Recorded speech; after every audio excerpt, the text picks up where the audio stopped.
స్వతంత్రం కోసం ఈరోజు ఉన్నటువంటి యువతరం అందరూ కూడా ఆలోచన.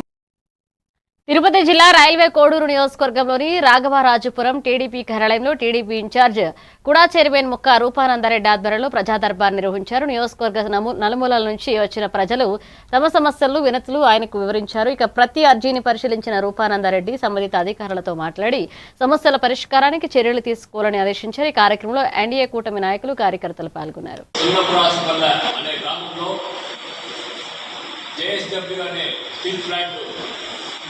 ఫౌండేషన్ స్టోన్ వేయడం జరిగింది.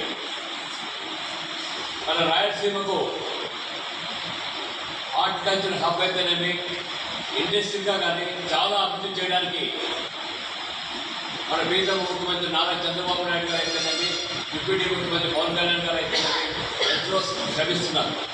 ఈ స్టీల్ ప్లాంట్ గురించి 16,500 కోట్లతోటి ఈ స్టీల్ ప్లాంట్ నిర్మించడం జరుగుతుంది. 1,100 ఎకరాలు గవర్నమెంట్ జేఎస్డబ్ల్యూ వాళ్ళకు ల్యాండ్ ఇవ్వడం కూడా జరిగింది. 2 సంవత్సరాల్లో కంప్లీట్ చేసి ఈ స్టీల్ ప్లాంట్ ప్రొడక్షన్ రావడానికి నిన్న మన ప్రీత ముఖ్యమంత్రి గారు మాటల్లో చెప్పడం జరిగింది. ఖచ్చితంగా 2 సంవత్సరాల్లో ఈ ప్రొడక్షన్ వచ్చే విధంగా జేఎస్డబ్ల్యూ వాళ్ళ యాజమాన్యం ఖచ్చితంగా ప్రయత్నిస్తుందని ఈ సభాముఖంగా తెలియజేసుకుంటూ, అది కాకుండా మన యువతకు మొదటి దశలో 1000 ఉద్యోగాలు, రెండో